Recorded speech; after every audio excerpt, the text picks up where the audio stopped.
Assalamualaikum warahmatullahi wabarakatuh. Saya Rafidi Sadra Afishena dengan NIM 55522000093.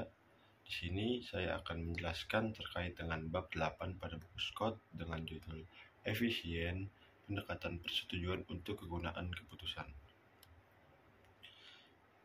Yang pertama membahas tentang gambaran umumnya. Jadi, kontrak efisien adalah komponen penting dari tata kelola perusahaan yang efisien.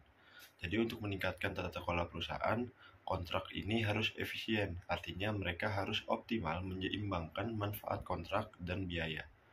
Pada akhirnya, tujuan dari teori ini adalah untuk memahami dan memprediksi pilihan kebijakan akuntansi manajerial dalam situasi yang berbeda dan di perusahaan yang berbeda, dan bagaimana keuangan akuntansi dapat berkontribusi untuk kontrak efisiensi. Selanjutnya, alasan bahwa akuntansi keuangan memberikan kontribusi untuk kontrak efisien adalah bahwa kontrak penting biasanya tergantung pada variabel akuntansi. Misalnya, kontrak kompensasi manajemen biasanya tergantung pada laba yang dilaporkan, dan kontrak utang biasanya mengandung akuntansi perjanjian berdasarkan akibatnya. Akibat dari hal tersebut, manajer memiliki kepentingan penting dalam kebijakan akuntansi yang mempengaruhi kompensasi dan perjanjian nilai-nilai. Perhatikan bahwa tidak seperti teori pasar yang efisien, minat manajer ini muncul secara independen dari apakah kebijakan akuntansi yang berbeda mempengaruhi arus kas. Lanjut ke pembahasan selanjutnya, yaitu apa sih teori kontrak efisien. Jadi teori kontrak efisien itu mengasumsikan bahwa manajer seperti investor selalu berpikir rasional. Akibatnya manajer tidak dapat diasumsikan selalu untuk memaksimalkan keuntungan perusahaan dan lebih umum bertindak dalam kepentingan terbaik investor. Sebaliknya, mereka akan melakukannya hanya jika mereka melihat perilaku seperti berada di kepentingan mereka sendiri. Teori ini juga membayangkan kontrak implisit yang timbul dari hubungan bisnis yang berkelanjutan.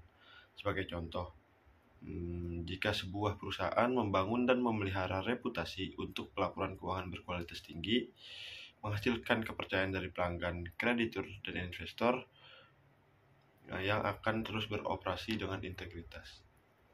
Lanjut ke pembahasan selanjutnya terkait dengan sumber permintaan kontrak efisien untuk informasi akuntansi keuangan. Yang pertama yaitu leader atau pimpinan. Jadi pemberi pinjaman ini menghadapi asimetri hasil. Mereka dapat mengalami kerugian besar jika kinerja perusahaan buruk, tetapi tidak secara langsung berbagi keuntungan jika perusahaan bekerja dengan baik. Akibatnya mereka menuntut peringatan dini akan kesulitan keuangan. Yang kedua yaitu pemegang saham. Jadi manajer berasumsi rasional dan akan bertindak untuk kepentingan mereka sendiri yang mungkin bertentangan dengan kepentingan para pemegang saham. Akibatnya pemegang saham menuntut informasi untuk mendorong manajer agar bertanggung jawab dan membatasi tindakan oportunistik. Selanjutnya yaitu kebijakan akuntansi untuk kontrak efisien. Yang pertama ada keandalan. Jadi agar dapat diandalkan, informasi akuntansi untuk kontrak efisien harus berdasarkan pada transaksi pasar yang terrealisasi dan dapat diverifikasi oleh pihak ketiga. Peningkatan perhatian pada reliabilitas berarti bahwa laporan keuangan terbaik adalah untuk menginformasikan kepada pemberi dan melindungi manajer oportunistik, tidak sama dengan yang terbaik untuk menginformasikan investor ekuitas. Lanjut yang kedua, kebijakan akuntansi yang kedua yaitu konservatisme. Jadi permintaan pemberi pinjaman atas informasi tentang kerugian yang belum direalisasi lebih besar daripada permintaan atas informasi mengenai keuntungan yang belum direalisasi. Diyakini kurang bermanfaat daripada kerugian yang belum direalisasi dalam memprediksi kesulitan keuangan. Kontrak efisien memiliki syarat konservatisme untuk menyediakan sistem peringatan dini dari kesulitan keuangan yang akan datang, serta menciptakan understatement sistematis aktiva bersih untuk membantu pemberi pinjaman dalam mengevaluasi keamanan pinjaman. Lalu kebijakan akuntansi selanjutnya yaitu ketegasan kontrak. kontrak sifatnya sulit untuk diubah. Dengan kata lain, kontrak bersifat tegas dan juga banyak kontrak yang bersifat jangka panjang seperti kontrak utang. Jika kontrak jangka panjang bergantung pada variabel akuntansi, kemungkinan standar akuntansi akan berubah selama masa kontrak. Perubahan tersebut dapat secara negatif mempengaruhi perjanjian sehingga meningkatkan kemungkinan pelanggaran. Misal, standar baru untuk pengakuan pendapatan atau kredit awal dapat mengurangi laba yang dilaporkan. Kemudian, kemungkinan lainnya yaitu untuk menggabungkan ketentuan pada kontrak itu sendiri agar menghadapi kejadian yang tidak terduga. Dan kemungkinan lain adalah untuk membekukan kebijakan akuntansi yang digunakan untuk menghitung nilai perjanjian. Jadi perusahaan menghadapi trade-off tata kelola perusahaan, optimalisasi kebijakan akuntansi untuk perusahaan merupakan kompromi. Menentukan kebijakan akuntansi secara ketat sebelumnya akan meminimalkan oportunistik kebijakan akuntansi yang dipilih oleh manajer. Lanjut, pembahasan selanjutnya terkait dengan pilihan karyawan saham. Perusahaan sekarang memeriksa area di mana perhatian manajemen tentang kebijakan akuntansi sangat jelas. Ini adalah akuntansi untuk opsi saham yang dikeluarkan untuk manajemen dan dalam beberapa kasus kepada karyawan lain memberi mereka hak untuk membeli saham perusahaan selama periode waktu tertentu. Perusahaan akan merujuk ke opsi ini sebagai ESOS. Pembahasan dan ringkasan pengeluaran ESOS, yaitu pertanyaannya, mengapa manajemen keberatan dengan pengeluaran ESOS? Apakah mereka benar-benar percaya bahwa hasilnya adalah harga saham yang lebih rendah, biaya modal yang lebih tinggi, kekurangan bakat manajerial, dan motivasi manajer dan karyawan yang memadai seperti yang mereka klaim? Lanjut, distinguish efficiency and opportunities.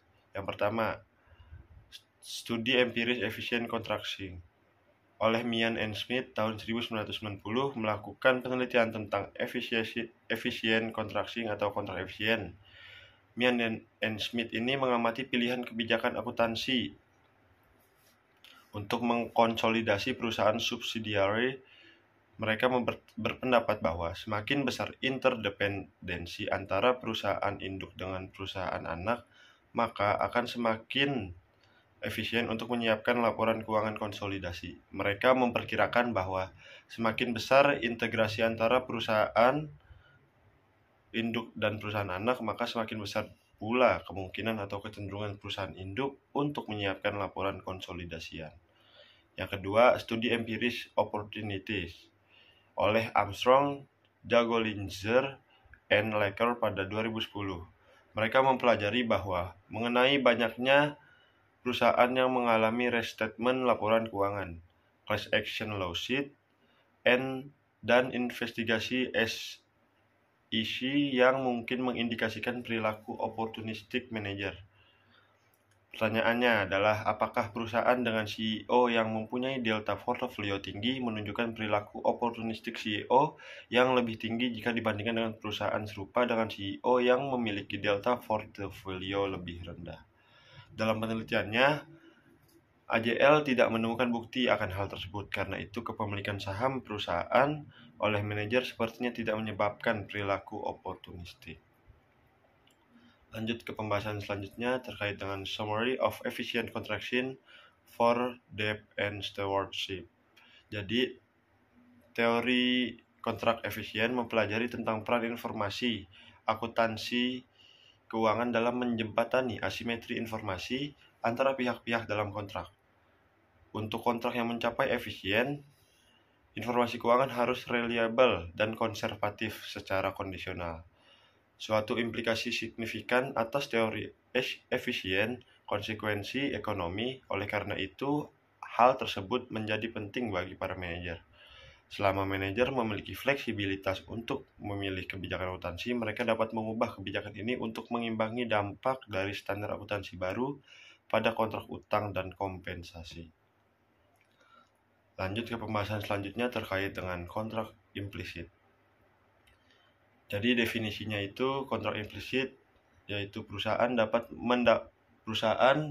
dapat mendapatkan keuntungan dari kontrak yang efisien tanpa harus benar-benar masuk ke dalam sebuah kontrak formal.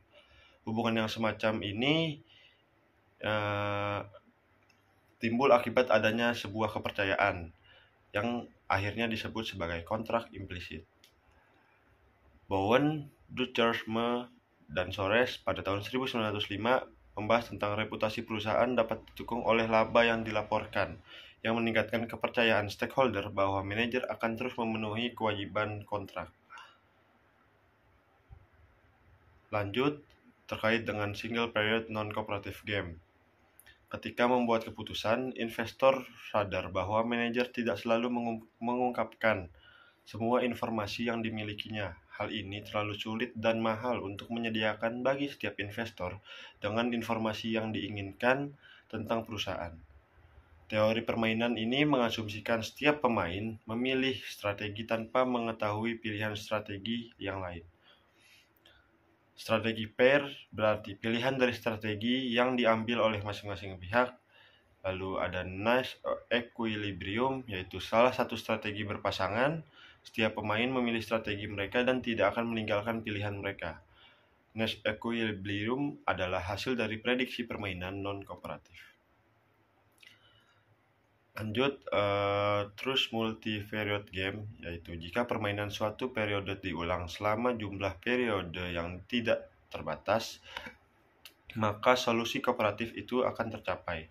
Namun sebaliknya, jika permainan diulang untuk periode yang terbatas, strategi pemicu juga dapat mencapai solusi kooperatif jika hukuman yang cukup dapat diterapkan secara kredibel untuk ketimpangan dalam bentuk apapun. Mungkin itu saja yang dapat saya sampaikan, kurang lebihnya mohon maaf.